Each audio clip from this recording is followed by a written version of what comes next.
The following is a special presentation of Tony Kurre Radio.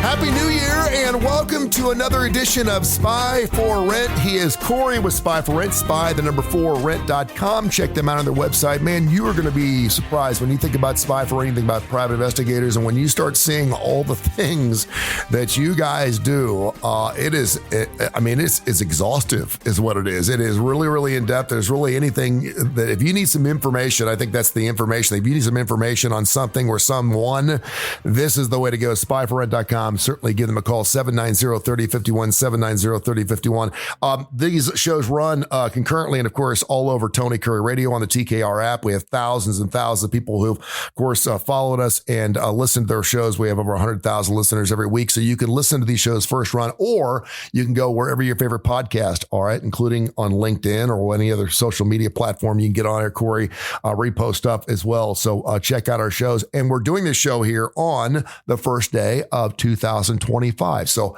happy New Year to you. The first question I wanted to ask you this morning, first of all, happy New Year to you, Corey. Happy New Year. Were you working last night? Yeah, I've been working all week.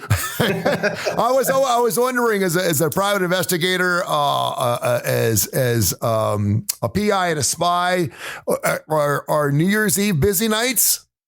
Yeah. So we had 5 guys out last night doing stuff.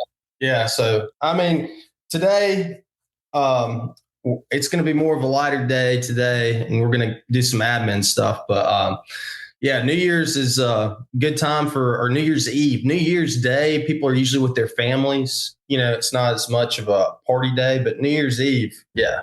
I'd imagine there's a lot of lights turned off. The drapes are closed. People are sleeping it off. But yeah, when you mix in some good-looking ladies with short black dresses and maybe some cocktails, and we're going to blow it out in 2024, forget about what this year's about and start brand new on 2025. And usually people don't start 2025 till maybe the second or third day of January because everyone's off today. I can see where maybe you'd have some things to look at. Before we get into our topic today, and that is how to protect your identity, and I'm not talking about the Norvid stuff. I'm talking about from a personal standpoint. We'll talk about that. I did have an email that I wanted to get to. Bill in Northport wanted to know about the Caleb Collins situation here in Birmingham. There was a car wreck several weeks ago. Evidently, some people died in that car wreck. They didn't have belts on, and there was a 1-year-old that they didn't know was in the car or out of the car, has been missing. We come to find out this 1-year-old's been missing now for quite some time. The story is just absolutely horrible. I'm not going to get into the story. It's really sad. I'm assuming that the 1-year-old, and we, as well as police, are assuming the 1-year-old's no longer with us. It's just really, really sad story. But he wanted to know how often private investigators or spies are used for missing children or Amber Alerts. I know I get Amber Alerts on my phone every once in a while. How often are you guys used? In what context would you be used in order to finding children? And then you can certainly expand that to just missing persons as a whole. So actually, the first case I ever worked with Jeff was a missing person or a missing child case. And so that was the grandparents reached out to us. They were concerned. And that's how we got involved there. Usually when we get involved in that stuff, it's if law enforcement is they're very busy and, they're understaffed. So if that's the case, sometimes we get called by the family to go do something like that. Would that be something real quick? Would that be something that the family would ask the law enforcement first? Hey, listen, we're thinking about doing this. And I would think some people would think that if you had asked law enforcement, hey, we're wanting to get some extra help, law enforcement wouldn't really like that a whole lot. Sometimes it depends. Yep. We have a good relationship with a lot of the law enforcement. Actually, we work for, and I'm not going to get in specifics, but we work for municipalities doing investigations. Actually, did not know that. There you go. So sometimes when like I said, when law enforcement is, they're busy to, I'm not going to say they're too busy for something, but they're taxed keeping everybody safe. So sometimes the investigation backlog can get kind of large, or say we do stuff if there was an officer involved as well. The municipality will hire us to do investigations, find people, etc. But usually it is for like a missing child. It would be the family reaches out to us, and you don't want to step on toes with law enforcement or you don't want to be competing per se as well. Yeah. Like if they're doing something, that would be my question. So if Tony, you called me, one of your children are missing, I'd be like, I would go through you step by step what I would ask the law enforcement, what they were doing. And if they're 100% on it, there would be no need to hire me. And I would be, I would help you any way I could. And I would say, this is the things that I would look out for. Were there video cameras around, depending on the situation, et cetera? Have you gone to these businesses and asked them for the film? There's a million things that you could do with interviewing and et cetera. But like I said, if you don't need us, I would tell you that. But sometimes you do. Sometimes maybe it's a cold case and they don't, so it's put in the back burner and you hire us to keep on going. I know I've watched enough Datelines to know that in a lot of cases, the family will get upset with the police or the investigators, the homicide, whatever it is, because they never feel like the case is moving along at the speed they want it to. And I'm assuming that happens probably 99% of the time. It can never get solved fast enough. But you also have to understand from a prosecutorial standpoint that sometimes you don't want to say anything because if it's a massive public case, the information getting out could screw up the prosecution in that particular case. So I understand that as well. If I was missing a child or my child was missing, depending, and knock on wood, and I don't even like to say that, I would be reaching out to everybody. Now I know you guys, I know Kurre, I know Jeff, I know everyone. So you'd probably be the first phone call I'd make right after I called the police and my son's missing, and I'd say get on it. The expenses, I'd spare no. So I understand that, but yeah, certainly go through your proper authorities, and the fact you work with municipalities. And I know for a fact that there are a lot of private investigators and investigators as a whole that don't because they don't have the reputation you have. So kudos for you for doing that. And I think that's something where they can trust you. And that's really, really important, correct? And, if the feds aren't involved too, so you may not, the local authorities only have, jurisdiction locally, and they may not have the contacts that I have. We had a missing persons or missing children. The woman kidnapped her kids not too long ago, and we had to follow her. But I could pick up a phone call and call somebody in Dominican Republic that I know, or Puerto Rico, because she was going from different states, different countries, and I have international contacts, so I can pick up the phone, somebody that I trust that knows the local law enforcement there. Yeah. And the process to get the children back as well. So that's very key. Knowing the attorneys, knowing the laws specifically, been there, done that. They've seen it before. They know the process. So sometimes that can help out as well. If you don't think it, if they're not missing in the exact spot, that you filed the police report. There you go. 790-3051 is the phone number, area code 205 for Spy for Rent. Go to their website, spy4rent.com or spyforrent.com. Both of them work, and you can see everything they get into. So primarily we talk a lot about what you investigate, everything from GPS to surveillance to insurance fraud to child custody to divorces. I mean, the whole 9 yards.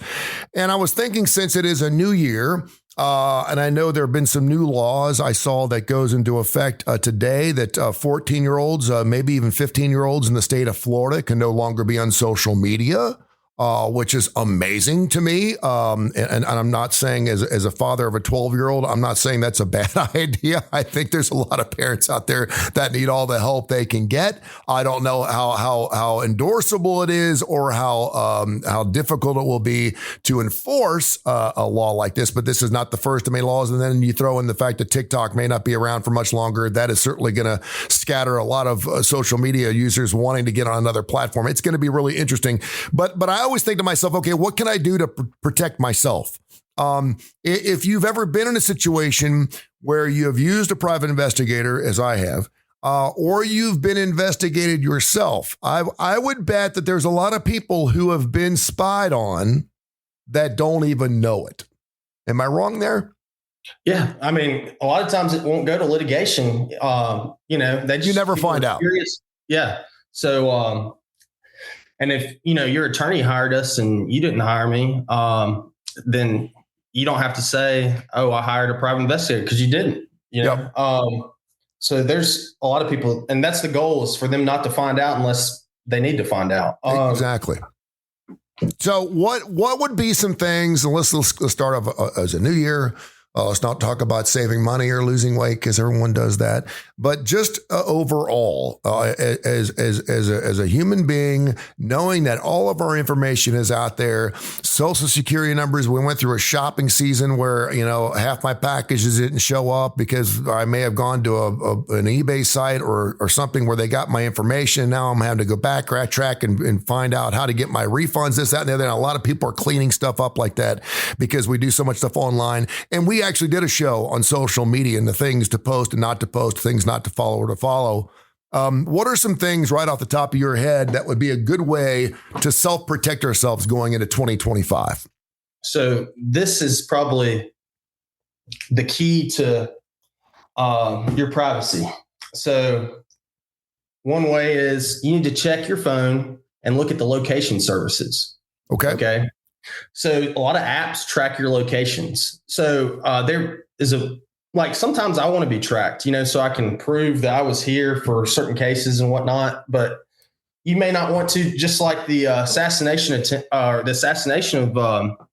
that CEO, or you're in the public eye a lot too. You don't know why people want to track you. So First thing I would do is go something simple is look at your location settings on your phone. Who are you sharing it to? What apps are tracking you? And then I would go from there and I would look at potentially going through. You can't stop your phone from pinging off cell towers. So, but it's you cannot. And I know a lot of people. It's a great way that a lot of murders and stuff. And again, I've watched Dateline enough to know that your service will always ping off, or if you're flying, they will ping off satellites. So, I mean, they will always find out where your phone or the close proximity thereof. Yep. Wi-Fi, Bluetooth, you can track people through that. If you're allowing it to connect. So turning off your Wi-Fi and Bluetooth and not connecting with public Wi-Fi, that's another thing that you can do. Can you tell real quick? Can you back up a little bit quicker? Because I think this is really interesting too. And pardon me if because your answers are giving me a lot more questions, and I want these answered because I think they're important. When you go use someone's Wi-Fi, if I'm pulling into a McDonald's parking lot and I'm using their Wi-Fi, they can see everything that I'm looking at, right? From their Wi-Fi service, they can see what sites I've been on, who I've been on with, and everything else because I'm going through their Wi-Fi, correct? Correct. And you can see the IP address too, as well, of who. So if you want privacy and you're out and you're wanting to save a buck by getting on someone's Wi-Fi service, and I know a lot of people do that at coffee shops, don't do it. Yeah, it's not safe. And then you got to trust is their security up to standard too? So, I mean, you're trusting a lot, and this has a lot of information. People have their banking information on here. They have a lot of personal stuff that you wouldn't want out. And location, like I said, for security reasons, you don't want, especially if you're in the public eye or if you made somebody mad, you don't want people knowing where you're at and going through that. But if you want to get a Faraday cage, that's an extreme measure. You can't get phone calls in either, but a cheap Faraday cage is wrapping your phone in aluminum foil, but you can buy bags. Whoa. You're talking about my head here, man. What's a Faraday cage and what are you talking about? So we use them for a variety of things. So if you don't want to be tracked, like I said, even, the cell towers, because there's no service coming in or out. Your phone's usually tracking, even if it's off. A lot of these phones. Okay. That's how I find my iPhone, everything else. You can still get it a lot of times when it's off. It's not completely off. So what you do is you can block any signals from coming in or coming out. So they have bags, and they're called Faraday bags or cages. But it's really a bag, and it can block any of the signal coming in or out. A cheap way to do it is like a lot of times when we get a phone for if we're going to do forensic investigation on a phone or any kind of a computer, we like to transport it in a Faraday cage if we can't get the information on site. What is it? A plastic bag, or is it what is it? It's like a It's a bag that's like lined with certain things that prevent the signal from coming through. Okay. So, like I said, a poor man's way of doing it. One of the times I had to send a phone or get a phone from California, right? So my buddy sends his phone from California, and he said, "Corey, what do I do to prevent the location services on it?" And I said, "Wrap it in aluminum foil." But I said, just so you don't scratch up the phone, put some saran wrap on it first. Man, it was a brick when it came to me. I was like, did somebody send me a brick of cocaine? Like, what is this? I sent a picture to him. I was like, you didn't have to wrap it that much, man. He was like, I wasn't going to leave any doubt. So he wrapped it. And like I said, when we do these investigations, a lot of times you can have the room too, to where you're doing the investigation where it prevents the signal from coming through. So the aluminum foil is the most important part, though, of this whole thing. If you wrap a phone in aluminum foil, it will not be detectable, correct? Most likely. So It depends on how well you wrap it. It's I can't give you an exact 4 or 5 wraps all the way around probably will do the trick. I mean, you can test it yourself. I never heard. This is something I'm learning new on the show, and I guarantee 99% of the people out there had no clue, had no idea. That is very interesting and very scary at the same time. Well, you can think about it. So in like security situations, like if you don't want the principal being tracked, right? Yeah. You can even have vehicles that prevent, and you can make it to where the vehicle, you can't get a cell phone signal in or out.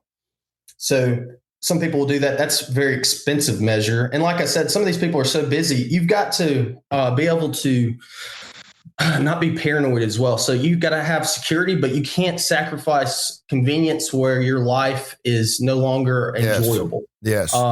So that's the biggest thing. And one of the things that I think separates us when we do our security consulting is what's a business, or, their number one goal is to make money. Okay. So anybody can tell you how to secure something. I mean, it doesn't take, but to secure something to increase or improve whatever systems that you have in place, whether it's making money, whether it's enjoying family time, that's very nuanced. So we do a lot of privacy and security consulting for people to be able to balance that. And like I said, so the Faraday cage is like a big thing. Now, you want to go back to social media, be careful what you post too, because you can basically get the geocoding data off images and you can figure out where people were. Just from the image itself. From the image. Yeah. Now, some social media platforms take off some of the data that you could have, but that's how we find people sometimes, is throwing it in AI, and AI can tell you where it is. Now, that's not, like I said, it's not always 100% accurate, but it's very easy to get a picture, especially in a public place. And you can figure out where somebody was, whether using the data off the image, or if you just see something like a certain sign or something like that. So be careful. People can track you through social media. That's another way for our clients too that are worried about security. If we're worried about, for instance, Tony, so you hired me to be your bodyguard, for instance. Okay. Or just, security consulting. One of the things that I would do is I would look and see what people are saying about you on social media, and I would track that. If somebody in the UK is saying, I hate Tony Curry, and I'm going to, do something nefarious to Tony Curry, I could look at that and say, okay, that's probably not a viable threat. That's still a threat that we're going to monitor, but it's not something that I'm going to put all our efforts into right now. Now, if somebody said that on social media and said that I'm going to be at Tony's show at whatever time you're going to actually be there, and it's saying they're in Birmingham, Alabama, that's a lot more of a credible threat, and something that I would put more effort into. Yeah. So it's a balance, but so people can track you, you can track them. And so it's a tool that we use for both sides. Like if we want to keep our privacy up, we monitor these things. We check on these things. Also, if we're doing an investigation, we use these tools to find people. The case that I was telling you about for the missing children that were in, ended up being Dominican Republic, we actually use social media to track them down. Well, And that's location data with the social media posts.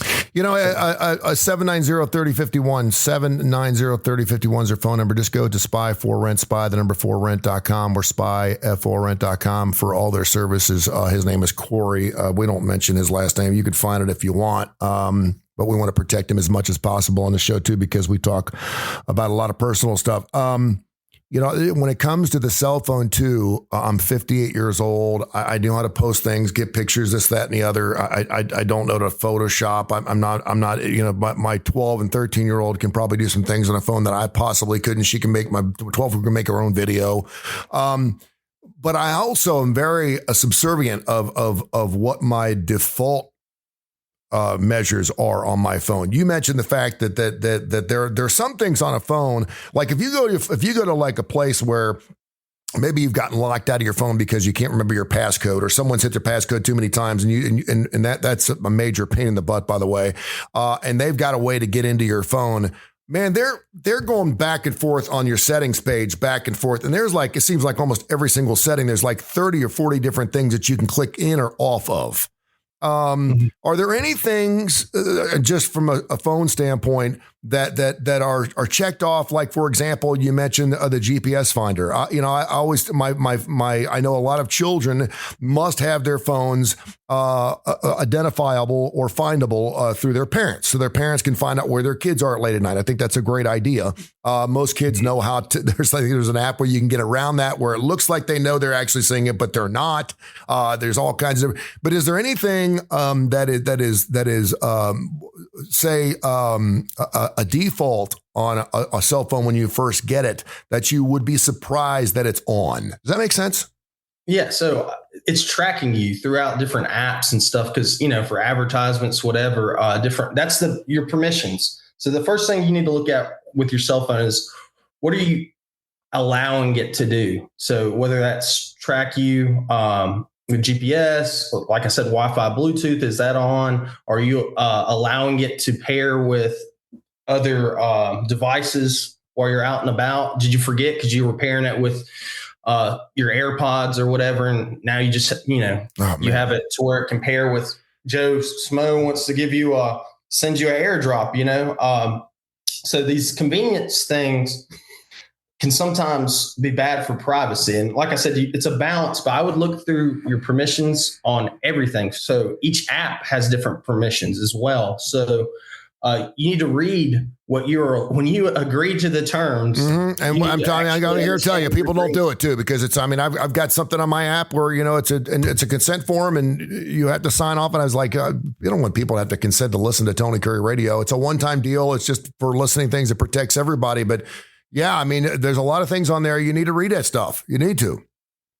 Yeah. Particularly with some of these apps that, you know, depending on man, it almost makes me anxious, because when I think about, you know, everyone's tapping now to pay their bills, and I don't have tappability on my card. I know a lot of people do, but I know they've also there's been fraudulent activity on their accounts for tapping. And then someone told me at a store the other day, like, well, it's really easy because all they do is pull your card down and they got their phone underneath the counter. They're taking a picture of your debit card as they're running it, and you don't even see it. I mean, they're so good at it. It's happening at fast food restaurants. I don't want everyone to think the whole world is being somewhat devious, but I think they are in an extent.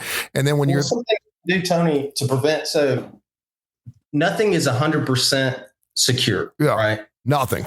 So one of the big things with financial transactions, okay, if you're going to do ACH, for instance, and you're going to give somebody your banking account information, your account number, routing number, have two separate accounts. Have an account where you just keep enough in it to where there's no fees on that account.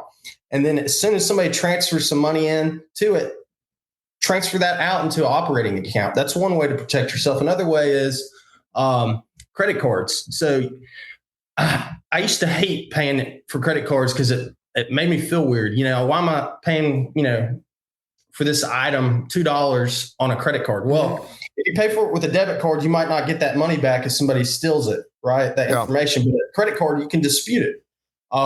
So that protects you a little bit. Paying for cash, a lot of people don't use cash anymore. I like to pay cash at the pump when people were doing skimmers. You never know, especially in a town that you're unfamiliar with. You don't know the gas station owner. You don't know what's going on in that place. Cash is now, but the other trade-off is too, if people know that you have a lot of cash and you go to the same place every day, you're putting yourself up to get robbed. If you are a business owner and you're going to the bank and you make a deposit every day at this time, there's been cases. I think somebody got shot not too long ago. Might have been a gas station owner, or maybe owned ATMs, and he was going to make a deposit at a bank in Georgia, and somebody just figured out his pattern, shot him, stole the money. Yeah, it's the cost of convenience. And I knew we were in trouble when I was like 9 or 10 years old, and I was out in my driveway. I was in Westchester, Ohio. So this was 1975. And my garage door started going up and down. And I was like, why is the garage door going up and down? And a plane had flown over. And because a plane had flown over, our garage door was going up and down. There was a frequency. And at that point in time, I thought to myself, wow, what a crazy. And I was telling all my friends, man, you're not going to believe what happened. An airplane flew over and the frequency from. And so, it's nothing now.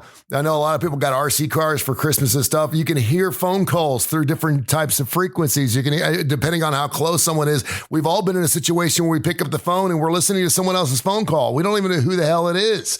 And there's two people talking on phone call. Maybe you're only hear one side and you listen to it for a few minutes. We certainly butt call people, but to hear that frequency. So, there's all kinds of different information, and it's only getting messier. It's only getting sloppier, right? Well, you can do encrypted calls now and stuff. Just like, in the military, they encrypt the radios and whatnot.